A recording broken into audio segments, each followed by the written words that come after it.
नमस्कार प्यारे साथियों, कैसे हो आप सभी। तो आपके अपने इस प्यारे से लर्निंग प्लेटफॉर्म कुरुक्षेत्र पर मैं आप सभी प्यारे साथियों का हार्दिक स्वागत करता हूं। तो प्यारे साथियों, हम पढ़ रहे थे हरियाणा का करंट अफेयर और आज अपने इस प्यारे से सेशन को आगे बढ़ाते हैं। कोई भी स्टूडेंट, कोई भी साथी अगर हमारा नया आया है तो वो प्ले लिस्ट में जाके हमारी प्रीवियस क्लासों को देख सकता है, जो आपके आने वाले एग्जाम एचएससी, सीईटी मेंस और टीजीटी स्क्रीनिंग के लिए बहुत बहुत हेल्पफुल साबित होंगे। इसके साथ साथ आज की जो हमारी क्लास है ये सेकेंड लास्ट क्लास होने जा रही है। इसके बाद केवल एक क्लास और मिलेगी आपको हरियाणा के करंट अफेयर की, और फिर हम जनवरी 2022 से लेके मार्च 2023 तक का जो करंट अफेयर है उसको बेहतरीन तरीके से कंप्लीट कर लेंगे। और आप हमारी सारी अगर वीडियो देख लेते हैं, उस कंटेंट को अच्छे तरीके से याद कर लेते हैं, तो एक भी क्वेश्चन आपका यहां से बिल्कुल बाहर नहीं जाएगा अगर करंट अफेयर से आपके पेपर में क्वेश्चन पूछा गया तो। ठीक है, तो चलिए आज की इस प्यारे से सेशन की शुरुआत करते हैं। थंबनेल में आपने देख ही लिया, हरियाणा का करंट अफेयर हम पढ़ेंगे और पहला क्वेश्चन ये रहा आपकी स्क्रीन पर है कि किस हरियाणवी को बेस्ट रिसर्च अवार्ड से सम्मानित किया गया है। तो देखो इस क्वेश्चन का जो आंसर है वो आएगा हमारा प्रोफेसर डॉक्टर गोपाल कृष्णा को बेस्ट रिसर्च अवार्ड मिला है। लेकिन इसके साथ साथ आप ध्यान रखेंगे किसके बारे में कि भाई एक हमारा खिलाड़ी है जिसको पद्मश्री पुरस्कार दिया गया था 2022 का। ठीक है, तो पद्मश्री पुरस्कार ध्यान रखेंगे 2022 ये किस खिलाड़ी को मिला था। इसके साथ साथ sportsman of the year 2022, sportsman of the year 2022 ये किसको चुना गया था, और ये भी ध्यान रखेंगे दोनों एक ही नाम आएंगे। उसके बाद अगर मैं बात करूं तो हमारे पास आता है राष्ट्रीय राजनीतिक, ठीक है, वैज्ञानिक पुरस्कार। राष्ट्रीय राजनीतिक और वैज्ञानिक जो पुरस्कार है ये किसको दिया गया है। राजनीतिक व वैज्ञानिक पुरस्कार है ये किस व्यक्ति को मिला है, उस व्यक्ति का नाम आप मेरे को बता देंगे। इसके साथ साथ अगर मैं बात करूं तो सांख्यिकी में विशिष्ट कार्य करने के लिए किस क्षेत्र में, तो आप कहेंगे सांख्यिकी के क्षेत्र में विशिष्ट कार्य करने के लिए जो पुरस्कार दिया गया है वो किस व्यक्ति को मिला है। उसके बाद ध्यान रखेंगे हरियाणा सरकार ने 2022 में एक पुरस्कार की शुरुआत की थी जिसका नाम था सुषमा स्वराज पुरस्कार। ये जो हमारा सुषमा स्वराज पुरस्कार है ये किनको दिया जाएगा ये ध्यान रखेंगे। और एक और ध्यान रखेंगे जिसका नाम था पर्यावरण पुरस्कार। इस पर्यावरण पुरस्कार का नाम बदल दिया गया है और किसके नाम पर इस पुरस्कार को अब दिया जाएगा, इन तमाम क्वेश्चनों के बारे में आप ध्यान रखेंगे। देखो मेरे भाई, सबसे पहले तो मैं बता देता हूं आपको, जो पद्मश्री पुरस्कार 2022 जो हमारे खिलाड़ी को मिला था जिसका नाम था नीरज चोपड़ा। ठीक है, नीरज चोपड़ा पानीपत से संबंधित रहेंगे, जैवलिन थ्रो, नीरज चोपड़ा को यह पुरस्कार दिया गया। स्पोर्ट्समैन ऑफ द ईयर का पुरस्कार है, यह भी किसको मिला था, नीरज चोपड़ा को मिला था। उसके बाद राष्ट्रीय राजनीतिक वैज्ञानिक पुरस्कार की बात की जाए तो यह किसको मिला है, यह राजवीर सिंह का नाम ध्यान रखेंगे। किसका नाम ध्यान रखेंगे, तो आप यहां पर राजवीर सिंह का नाम है वो ध्यान रख सकते हैं, राजवीर सिंह को मिला है। उसके बाद अगर बात की जाए तो सांख्यिकी के क्षेत्र में विशिष्ट कार्य करने के लिए जो पुरस्कार मिला है वो एससी मलिक को मिला है। किसको, तो आप कहेंगे सर एससी मलिक को। एससी मलिक को जो पुरस्कार मिला है वो सांख्यिकी के क्षेत्र में। जबकि सुषमा स्वराज पुरस्कार है ये 2022 का जो बजट पेश किया था उसी में इस पुरस्कार की घोषणा की थी। और ध्यान रखेंगे ये जो पुरस्कार है ये किस क्षेत्र में दिया जाएगा, तो आप कहेंगे सर अगर कोई भी महिला है वो अंतरराष्ट्रीय व राष्ट्रीय स्तर पर अगर कोई भी महिला है वो उत्कृष्ट कार्य करती है, अपना उत्कृष्ट योगदान देती है, तो उसको सुषमा स्वराज पुरस्कार दिया जाएगा। जबकि पर्यावरण पुरस्कार है ये किसके नाम पर कर दिया गया है, दर्शन लाल जैन के नाम पर। किसके नाम पर है, तो आप कहेंगे सर दर्शन लाल जैन के नाम पर। दर्शन लाल जैन का नाम आते ही आपको पता लग गया होगा कौन थे, तो जो हमारा सरस्वती नदी है उस सरस्वती नदी को पुनर्जीवित करने का श्रेय जाता है किसको, दर्शन लाल जैन को जाता है। यमुना नगर से इस व्यक्ति का संबंध था। 2019 में ध्यान रखेंगे पद्म विभूषण पुरस्कार से इसको नवाजा जा चुका है। अब जो हमारा पर्यावरण पुरस्कार है उसका नाम बदल के क्या कर दिया गया है, दर्शन लाल जैन पुरस्कार। उसके बाद चलते हैं अगले क्वेश्चन पे। हरियाणा के किस जिले में प्रदेश के पहले जेल रेडियो जॉकी स्टेशन का उद्घाटन किया जाएगा। ये कैदियों के लिए इस प्रकार का जो रेडियो जो स्टेशन है उसका उद्घाटन किया गया है, और ये किस जिले की जेल में, तो आप कहेंगे वो होगा हमारा कुरुक्षेत्र। किसकी जेल में, तो वो कुरुक्षेत्र जिले की जेल में क्या बनने जा रहा है, प्रदेश का पहला जेल रेडियो। लेकिन प्रदेश की बहुत सारी जो प्रथम चीजें हैं वो जगह जगह पे स्थापित हुई है, विभिन्न विभिन्न जिलों में स्थापित हुई है। अगर मैं बात करूं हरियाणा का पहला कौशल वर्धी केंद्र, हरियाणा का प्रथम कौशल वर्धी केंद्र ये कहां पर स्थापित हुआ है, हरियाणा का प्रथम कौशल जो वृद्धि केंद्र है इसकी स्थापना किस राज्य कहां पर हुई है, किस स्थान पर हुई है। इसके साथ साथ अगर बात करें हरियाणा में विद्युत डिपो ये कहां पर लगाया गया है, हरियाणा में विद्युत जो डिपो है इसकी स्थापना कहां पर की गई है। इसके साथ अगर बात की जाए तो हमारा तीसरा सैनिक स्कूल, हरियाणा का तीसरा सैनिक स्कूल है, यह ध्यान रखेंगे, हरियाणा का तीसरा सैनिक स्कूल, ठीक है, इसके बारे में ध्यान रखेंगे। फर्स्ट और सेकंड तो आपको पता होगा, कमेंट बॉक्स में आप बता सकते हैं। इसके साथ साथ अगर बात की जाए तो हरियाणा का पहला अनाज अनुसंधान केंद्र, हरियाणा का पहला अनाज अनुसंधान केंद्र ये कहां पर स्थापित होने जा रहा है, अनाज अनुसंधान केंद्र। देखो जी, सबसे पहले तो अगर आपसे पूछ लिया जाए हमारा पहला जो अनाज बैंक है वो कहां पर स्थापित हुआ था, तो उसका आंसर तो पानीपत आएगा। लेकिन खाद्य बैंक पूछ लिया जाए पहला, तो आंसर गुरुग्राम आएगा। जबकि अनाज अनुसंधान केंद्र के बारे में आपसे पूछ लिया जाए तो हमारा आंसर चेंज हो जाएगा, और यहां पर हम किसके बारे में बात करेंगे, गोकलपुरा के बारे में। किसके बारे में, तो आप कहेंगे सर गोकलपुरा, जो कि किस जिले में आएगा, ये आपका भिवानी जिले में आएगा। किस जिले में, भिवानी जिले में। जबकि तीसरे सैनिक स्कूल की बात की जाए तो ये आप फतेहाबाद का नाम ध्यान रखेंगे, किसका, फतेहाबाद का नाम ध्यान रखेंगे। जबकि पहला हमारा कहां पर, करनाल में स्थापित हुआ था 3 जुलाई 1961 को, और उसके बाद दूसरा रेवाड़ी में 2008 को।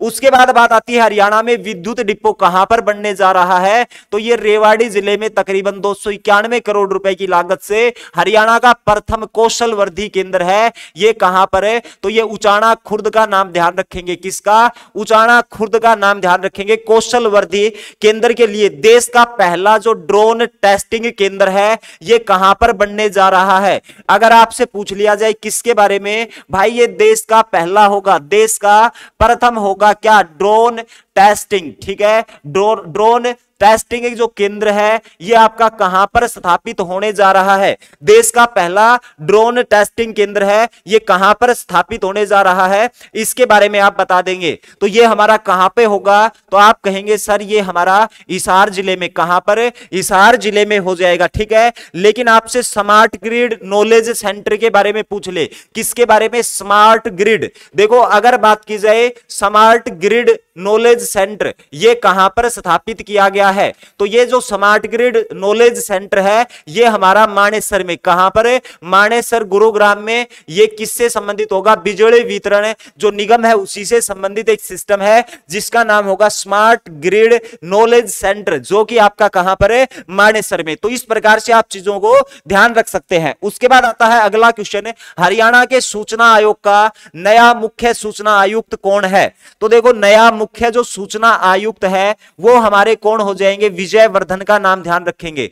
किसका नाम ध्यान रखेंगे, तो वो हमारे विजय वर्धन हो जाएंगे। अब सबसे पहले बात ये आती है हरियाणा सूचना आयोग की स्थापना कब हुई थी। हरियाणा सूचना आयोग की जो स्थापना है ये कब हुई थी, आयोग की स्थापना कब हुई थी, इसकी डेट आप बता देंगे। एक तो मुख्य सूचना आयुक्त होता है और एक होता है सूचना आयुक्त। केवल आयुक्त कौन बनाया गया था, तो उसका नाम तो था SS फुलिया। क्या नाम रहेगा, SS फुलिया का नाम ध्यान रखेंगे।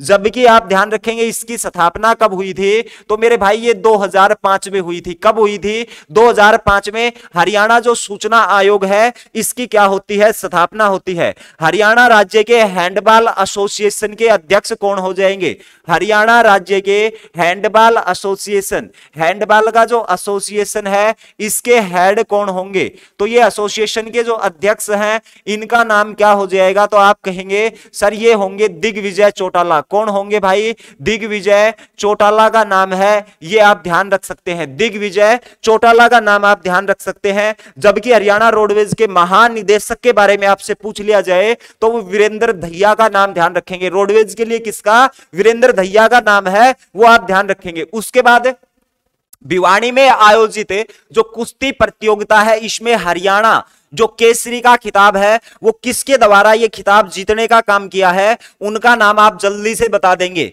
देखो जी यहां पर जो नाम आएगा वो आएगा आपके सामने प्रिया मलिक का। कौन? प्रिया मलिक है जिसने हरियाणा केसरी का खिताब जीता है कुश्ती प्रतियोगिता में।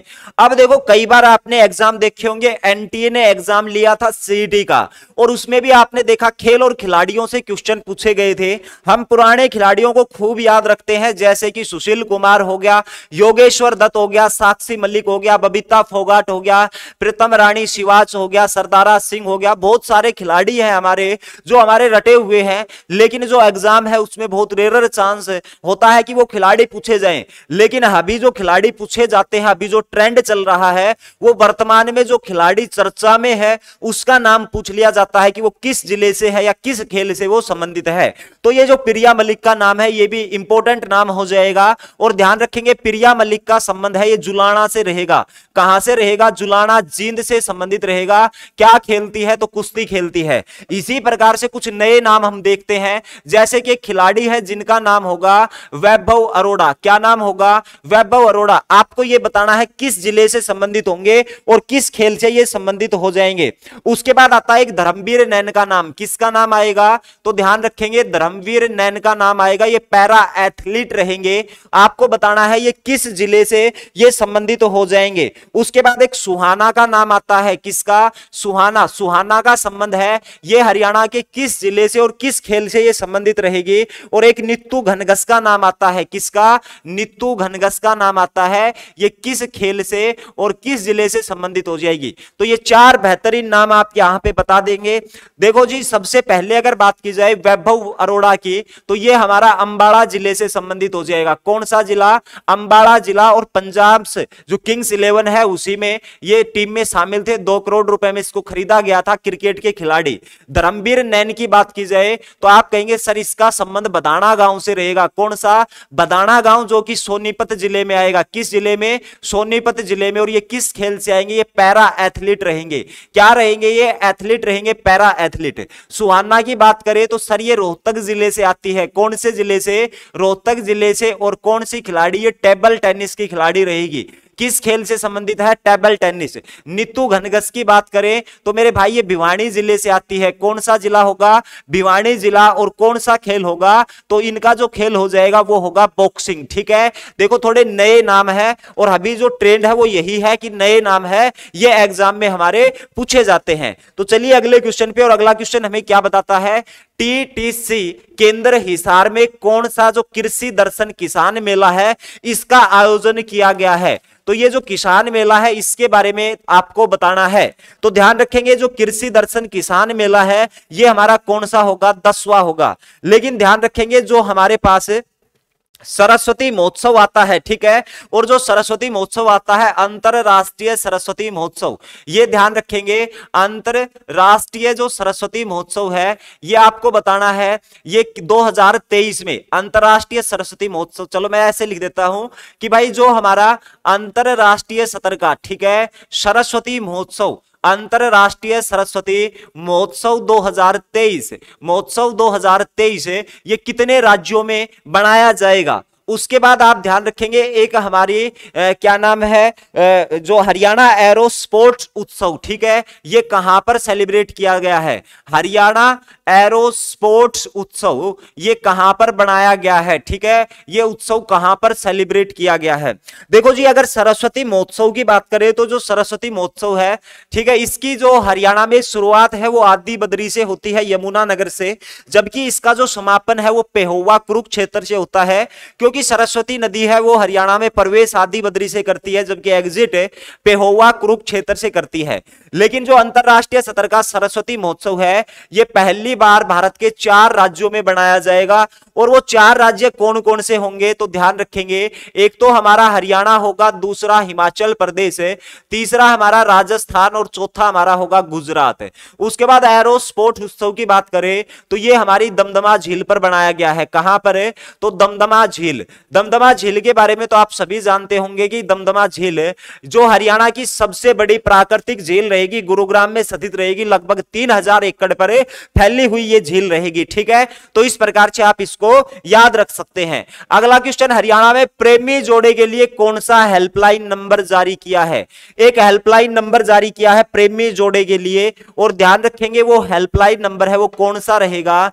तो आप कहेंगे सर 7419400112 ये क्या रहेगा? Helpline number. लेकिन आप इसके साथ मेरे को आंसर कर सकते हैं, हरियाणा ने एक फिल्म है जिसको टैक्स फ्री किया था। हरियाणा ने सरकार ने किस फिल्म को टैक्स फ्री किया? हरियाणा सरकार ने कौन सी जो फिल्म है उसको टैक्स फ्री किया है? कौन से फिल्म को टैक्स फ्री किया है? ठीक है, तो ये जो टैक्स फ्री है ये बता देनी है आपको कौन सी फिल्म की है। जो कश्मीर दी फाइल्स करके फिल्म है उसको टैक्स फ्री किया है। ठीक है, तो ये ध्यान रख लेना, कश्मीर दी फाइल्स के नाम से, कश्मीर दी फाइल्स के नाम से। इसके अलावा अगर बात करें तो हरियाणा की एक डॉक्यूमेंट्री है जिसको जर्मनी में बेस्ट फिल्म का अवार्ड मिला है। ठीक है, हरियाणवी डॉक्यूमेंट्री, तो ये आपको ध्यान रखना है, हरियाणवी डॉक्यूमेंट्री जिसको जर्मनी में बेस्ट फिल्म का अवार्ड मिला है। जर्मनी में कैसा? तो बेस्ट फिल्म अवार्ड है, इससे नवाजा गया है, तो वो डॉक्यूमेंट्री है उसका नाम बता देंगे। ठीक है,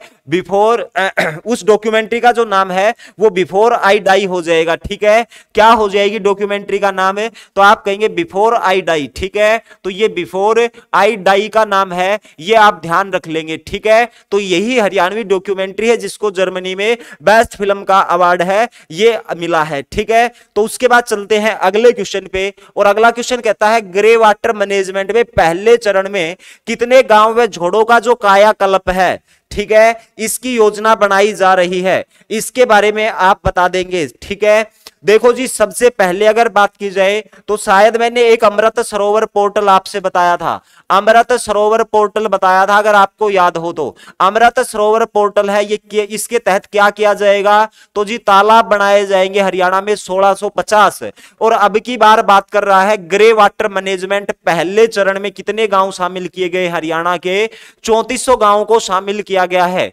लेकिन एक हरियाणा में नया एक्सप्रेस वे बनने जा रहा है। हरियाणा में जो एक्सप्रेस वे है वो कहां से कहां तक बनने जा रहा है? तो ध्यान रखेंगे, एक्सप्रेस वे की बात करें तो मुंबई वाला भी हो जाएगा, जो हमारा गुरुग्राम से मुंबई वाला जो एक्सप्रेस वे है वो बताया था मैंने। लेकिन एक हरियाणा में ध्यान रखेंगे तोसाम से रेवाड़ी। कहां? तोसाम से रेवाड़ी वाया सतनाली कन्याना होते हुए रेवाड़ी, और फिर रेवाड़ी से जोड़ा जाएगा इसको केएमपी से। ठीक है, तो ये आपको ध्यान रखना है, हरियाणा का नया एक्सप्रेस वे हो जाएगा। इसके साथ साथ हरियाणा में एनसीआर की बात कर लेते हैं। हरियाणा में एनसीआर का जो दायरा है वो कितना रहेगा? देखो, एनसीआर के दायरे की अगर बात की जाए तो पहले ये 150 किलोमीटर हुआ करता था, 150 किलोमीटर, लेकिन अब इसको घटा दिया गया है। और ध्यान रखेंगे घटा के कितना कर दिया गया है? तो 100 किलोमीटर। ये भी चीजें पूछ लेती है, क्योंकि एक बार एक पेपर था, मेरे को याद नहीं है, एचएससी ने पूछ लिया था कि रेवाड़ी से लेके दिल्ली तक की जो दूरी है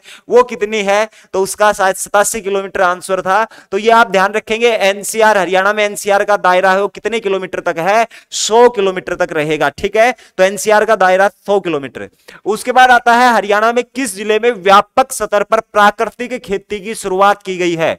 बड़ा इंपॉर्टेंट क्वेश्चन है। प्राकृतिक स्तर पर जो व्यापक स्तर पर जो प्राकृतिक खेती है इसकी शुरुआत जो हरियाणा में की गई है, कहां पर की गई है? देखो, जब भी कृषि की बात आती है तो आपको पता है हमारा एक कृषि के नाम से हरियाणा का विश्वविद्यालय भी रहेगा, जो कि चौधरी चरण सिंह हरियाणा कृषि विश्वविद्यालय 2 फरवरी 1970 को स्थापना हुई थी हरियाणा एग्रीकल्चर यूनिवर्सिटी के नाम से। लेकिन उसके नाम के आगे भारत के 7वें प्रधानमंत्री चौधरी चरण सिंह का नाम रखा गया 1991 में। यह भी आपको ध्यान रखना है। लेकिन अभी जो प्राकृतिक खेती की बात हो रही है ये हरियाणा का कौन सा जिला होगा? तो वो होगा हमारा कुरुक्षेत्र जिला। लेकिन इसके साथ साथ आपको ध्यान रखना, जो हमारा पशुधन बीमा योजना है, ठीक है, पशुधन बीमा योजना है, इस बीमे को किसके नाम पर चलाया जा रहा है? पशुधन बीमा योजना है, इसकी शुरुआत हो गई थी किसके समय पे? शायद 2016 में। और उस समय पे ओम प्रकाश धनखड़ हुआ करते थे हमारे जो कृषि और पशुपालन मिनिस्टर। लेकिन ध्यान रखेंगे, पशुधन बीमा योजना है ये किसके नाम पर चलाया जा रहा है? पंडित दीनदयाल उपाध्याय के नाम से। पंडित दीनदयाल उपाध्याय के नाम से ये योजना चलाई जा रही है। ये ध्यान रखेंगे इस योजना में क्या हमारे छोटे बड़े जितने भी पशु हैं उनका हम बीमा करवा सकते हैं, ठीक है। और उनकी अगर डेथ हो जाती है तो फिर क्या मिलेगा, हमें कुछ मुआवजा मिल जाता है। और ध्यान रखेंगे ये जो बीमा करवाया जाएगा पशुओं का, इसके लिए प्रीमियम जो है वो 25 रुपए, वो पशु के हिसाब से है, 25 रुपए से लेके 300 रुपए तक का जो प्रीमियम है वो यहाँ पे रहने वाला है, ठीक है। इसके साथ एक चीज और ध्यान रखेंगे यहाँ पर, और वो क्या ध्यान रखेंगे, जो हमारी अनुसूचित जाति है, जो हमारी अनुसूचित जाति है, इस अनुसूचित जाति के लिए जो बीमा है ये क्या है, तो ये बिल्कुल फ्री रहेगा। क्या रहेगा, बिल्कुल फ्री। लेकिन अगर मैं बात कर लूं तो वो हमारे पास है प्रधानमंत्री बीमा योजना, ठीक है, प्रधानमंत्री फसल बीमा योजना, प्रधानमंत्री फसल बीमा योजना मैंने शॉर्ट फॉर्म में लिख दिया है। जो प्रधानमंत्री फसल बीमा योजना है इसी के तहत एक चीज ध्यान रखेंगे, एक बीमा पॉलिसी है, ठीक है, इसी के तहत एक बीमा पॉलिसी शुरू की गई थी। उस पॉलिसी का क्या नाम होगा, प्रधानमंत्री एक बीमा फसल योजना है और इस योजना के तहत ही क्या शुरू की गई थी, एक बीमा पॉलिसी की शुरुआत की गई थी, ठीक है। और इस पॉलिसी का क्या नाम रहेगा, यह भी थोड़ी खास हो जाएगी। और इस पॉलिसी का नाम आप क्या बताओगे, मेरी पॉलिसी मेरे हाथ है। क्या कहोगे, मेरी पॉलिसी मेरे हाथ, ठीक है। तो मेरी पॉलिसी मेरे हाथ ध्यान रख लेंगे, ये क्या हो जाएगा, तो जो प्रधानमंत्री फसल बीमा योजना है इसी के बारे में ध्यान रखेंगे, इसी के तहत एक पॉलिसी की शुरुआत की गई थी। उसके बाद आते हैं अगले क्वेश्चन पे, और अगला क्वेश्चन है ये हमें किसके बारे में बताएगा, किस राज्य में मुख्यमंत्री सतो उद्यमी सारथी जो योजना है इसकी शुरुआत कर दी गई है। तो ये जो मुख्यमंत्री सतो उद्यमी सारथी जो योजना है ये हरियाणा सरकार ने, और ये एक समाज सेवा के जो लोग हैं उनको सारथी बनाया जाएगा। 100 व्यक्तियों का समूह होगा, ठीक है, उनको 5-5 सारथी है वो मिलेंगे, जिनको मतलब कि ज्यादा जो जानकारी है वो समाज के बारे में होगी। तो इस प्रकार की योजना है वो ज्यादा इंपॉर्टेंट नहीं है, बस इतना ध्यान रख लेंगे कि मुख्यमंत्री सतो उद्यमी सारथी योजना है ये हरियाणा सरकार की एक योजना रहेगी। लेकिन इसके साथ साथ है हमने मुख्यमंत्री महिला उद्यमी योजना के बारे में पढ़ा था, ठीक है, नहीं, मुख्यमंत्री मातृ शक्ति उद्यमिता योजना, ये ध्यान रखेंगे किसके बारे में, मुख्यमंत्री मातृ शक्ति, मुख्यमंत्री मातृ शक्ति जो हमारी उद्यमी योजना है, ये योजना है, ये क्या योजना, इसके अंतर्गत क्या है, तो आप कहेंगे सर ये योजना है इसके अंतर्गत ऋण प्रोवाइड करवाया जाएगा महिलाओं को उसके स्वरोजगार के लिए, स्वरोजगार के लिए। और ध्यान रखेंगे जो ऋण की राशि होगी वो कितनी होगी, तो आप कहेंगे सर ऋण की जो राशि होगी वो कितनी होगी, 3 लाख रुपए होगी, ठीक है, 3 लाख रुपए है ये होगी। और जो 3 लाख रुपए है ये किसको दिए जाएंगे, तो जिनकी इनकम है वो 5 लाख से कम होगी, जिन परिवारों की इनकम 5 लाख से कम होगी, अगर उनमें से कोई महिला अपना स्वरोजगार स्थापित करना चाहती है तो हरियाणा सरकार मुख्यमंत्री मातृ शक्ति उद्यमी योजना के तहत 3 लाख की जो राशि है वो प्रोवाइड करने का काम करेगी, ठीक है। उसके बाद ये आज का लास्ट क्वेश्चन होने जा रहा है कि हरियाणा ने किस जिले में 500 बेड का ईएसआई जो अस्पताल है वो बनाया जाएगा। तो मेरे भाई ये जो अस्पताल है ये आपका गुरुग्राम जिले में बनाया जाएगा। जबकि होम्योपैथिक अस्पताल की बात की जाए तो वो हमारा कहां पे बनाया जा रहा है, अंबाला में। जबकि एक यूनानी अस्पताल की बात की जाए तो वो हमारा कहां पे, आकेडा गांव नूह में बनाया जाएगा। जबकि एक अभी नवंबर में जो हमारी द्रौपदी मुर्मू राष्ट्रपति जो अपने हरियाणा के दौरे पे आई थी तो उसने भी एक अस्पताल का उद्घाटन किया था जो सिरसा जिले में बनने जा रहा है। और इसके साथ साथ शायद मेरे को याद आ रहा है एक हमारा जो गुरु तेग बहादुर के नाम से एक जो मेडिकल कॉलेज है उसका नाम बदला गया था, और वो कॉलेज कहां का था, यमुना नगर का, ठीक है। तो उम्मीद करता हूं आज की जो क्लास, आज का जो सेशन है वो आपको पसंद आया होगा, ठीक है। तो क्लास को अच्छे तरीके से आप रिवाइज कर लीजिए। जैसा कि मैंने आपको स्टार्टिंग में बताया था कि इसके बाद केवल एक क्लास और होगी, वो क्लास थोड़ी सी बड़ी होगी हमारी। आज की 20-22 मिनट की क्लास है, लेकिन अगली क्लास है वो आपको 40 से 50 मिनट की मिलेगी। और उस क्लास को करने के बाद जो हरियाणा का करंट अफेयर है वो मेरी तरफ से बिल्कुल अच्छे तरीके से आपके लिए मैं कंप्लीट करवा दूंगा उसको, ठीक है। जनवरी 2022 से लेकर मार्च 2023 तक का कहीं से कोई भी जो किताब है वो आपको पढ़ने की आवश्यकता नहीं होगी। होगी। उसके बाद एक वीडियो हम कभी भी लेके आ जाएंगे जिसमें हम पूरे का पूरा जो करंट अफेयर है जो मैंने आज तक करवाया है उस पूरे करंट अफेयर को हम क्या कर लेंगे, रिवाइज कर लेंगे। तो एक रिवाइज वीडियो है वो भी मैं जल्दी ही आपको प्रोवाइड कर दूंगा। उसके बाद मैं आपको बता दूंगा जो हमने पढ़ा है उसके नोट्स है वो आप कहां से प्राप्त कर सकते हैं। तो तकरीबन जो हमारी अगली क्लास आएगी उस क्लास में आपको नोट्स के बारे में भी बता दिया जाएगा कि किस प्रकार से आप कहां से जो नोट्स हैं उनको प्राप्त कर सकते हैं, ठीक है। और उसके बाद आपको जो करंट अफेयर वो तो कहीं से पढ़ने की जरूरत नहीं होगी। और जैसे ये करंट अफेयर हमारी एक क्लास के बाद खत्म होगा तो मैं आपको जो आगे पढ़ाऊंगा वो क्या पढ़ाऊंगा, ईवीएस, ठीक है। तो जो एनवायरमेंट है ईवीएस है वो क्लास को हम जल्दी ही शुरू कर देंगे अगली एक क्लास के बाद ईवीएस। और भाई साहब ये जो ईवीएस है ना इसको मैं आपको बड़े बेहतरीन तरीके से कराऊंगा, ठीक है, बड़े बेहतरीन तरीके से कराऊंगा। अब देखो जैसा कि मैंने आपको पहले दिन कहा था जो अपडेटेड सिलेबस आया था कि भाई आर्थिक सर्वेक्षण रिपोर्ट, आर्थिक सर्वेक्षण रिपोर्ट, हालांकि मत समझ लेना उसको, क्योंकि जब आप सीटी का एग्जाम उठा के देखोगे ना तो 5 से 6 क्वेश्चन यहां से आ रहे थे केवल आर्थिक सर्वेक्षण रिपोर्ट से। और यूट्यूब के ऊपर सबसे पहले एक प्रॉपर तरीके से और एक अच्छे तरीके से कराने का काम हमने किया था। आर्थिक सर्वेक्षण रिपोर्ट को सबसे पहले करवाया था जैसे ही सिलेबस अपडेटेड हुआ था तो उसी समय पे मैंने क्लासेस शुरू कर दी थी और शायद 6 से 7 क्लास हमारी यहाँ पे आर्थिक सर्वेक्षण रिपोर्ट की हुई थी।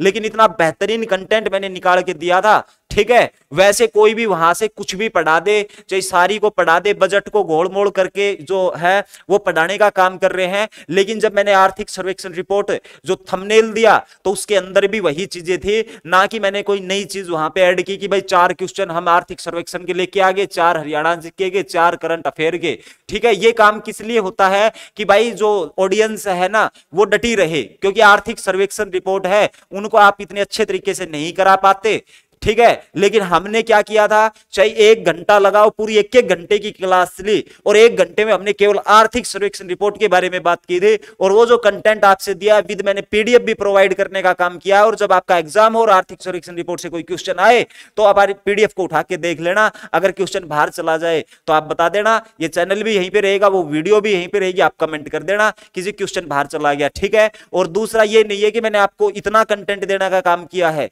मैंने बिल्कुल उसमें से क्रीम कंटेंट निकाल के बहुत मेहनत लगी थी उस पीडीएफ को तैयार करने के लिए। और बहुत सारे स्टूडेंटों को, कम से कम मैं 500 प्लस जो स्टूडेंट है उनको पीडीएफ प्रोवाइड भी करवा चुका हूं जो हरियाणा की आर्थिक सर्वेक्षण रिपोर्ट थी उसको, ठीक है। तो बहुत क्रीम कंटेंट हमने उसमें तैयार किया था। और जो आर्थिक सर्वेक्षण रिपोर्ट अगर आप कहोगे तो एक रिवीजन क्लास भी पूरी सर्वेक्षण रिपोर्ट पे एक दिन के लिए लाइव आके इसको हमें करवा देंगे, ठीक है। तो वो आप बता देना अगर ये करवानी हो दोबारा से। लेकिन जो करंट अफेयर है उसको मैं एक बार रिवाइज जरूर कराऊंगा क्योंकि बहुत सारी चीजें हैं जो आपके माइंड से स्लिप हो गई होंगी।